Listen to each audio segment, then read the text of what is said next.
Hello दोस्तों, नमस्कार। मैं सुनील आपका स्वागत करता हूं भीम क्लासेज 92 में। आज हम इंग्लिश की इंट्रोडक्शन क्लास कर रहे हैं। इंग्लिश में देखेंगे क्या है इंग्लिश।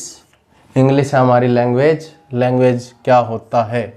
लैंग्वेज होता है a system of communication in speech and writing that is used by people of a particular country. यानी जो सिस्टम होता है, व्यवस्था होती है कम्युनिकेशन करने की, बातचीत करने की किसी भी एक पर्टिकुलर कंट्री की, उसे हम लैंग्वेज कहते हैं। दोस्तों, किसी भी लैंग्वेज की सबसे छोटी इकाई होती है हमारी साउंड। आपने देखा होगा जब कोई बच्चा स्टार्टिंग में बात करना शुरू करता है तो वो तुरंत अपनी लैंग्वेज में बात नहीं करता। सबसे पहले स्टार्ट करता है वो अपनी साउंड में, कुछ आवाज़ें निकालता है। उन्हीं के अनुसार उसकी मम्मी उसे उसकी भाषा को जानती है।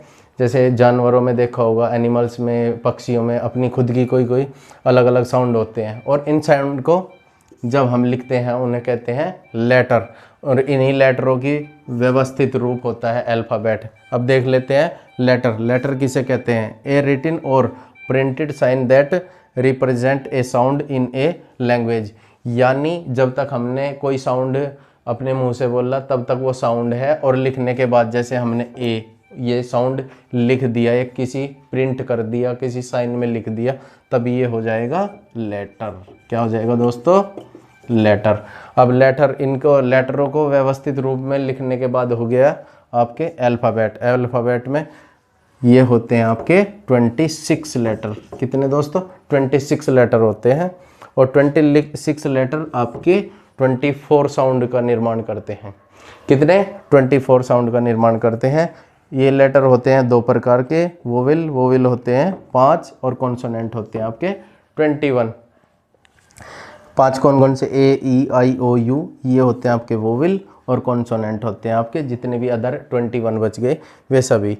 अब आपके मन में एक क्वेश्चन उठा होगा कि ये जो लेटर है हमारे, लेटर तो 26 होते हैं बट साउंड 44। देखिए ये लिखे हुए हैं, साउंड 44 कैसे हुए?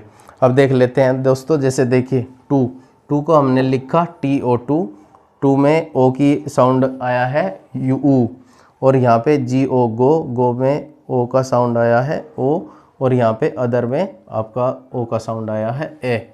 इस तरीके से एक लेटर एक से अधिक, 2 या 2, 3 कितनी भी आपके साउंड को रिप्रेजेंट करता है। साउंड को मतलब साउंड निकलते हैं। ऐसे ही इसमें वोविल में होते हैं आपके 20 साउंड, और कॉन्सोनेंट में होते हैं 24 साउंड। टोटल हो गए आपके 44 साउंड। अब आगे देख लेते हैं लेटर से बाद में बनता है वर्ड होता है ए साउंड और combination of A sound that has meaning.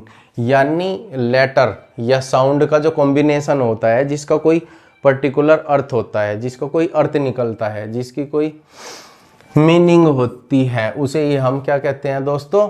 Word कहते हैं। उसे कहते हैं हम वर्ड। जैसे एग्जांपल के लिए देख लीजिए आप OCW, इसका कोई अर्थ नहीं होता है।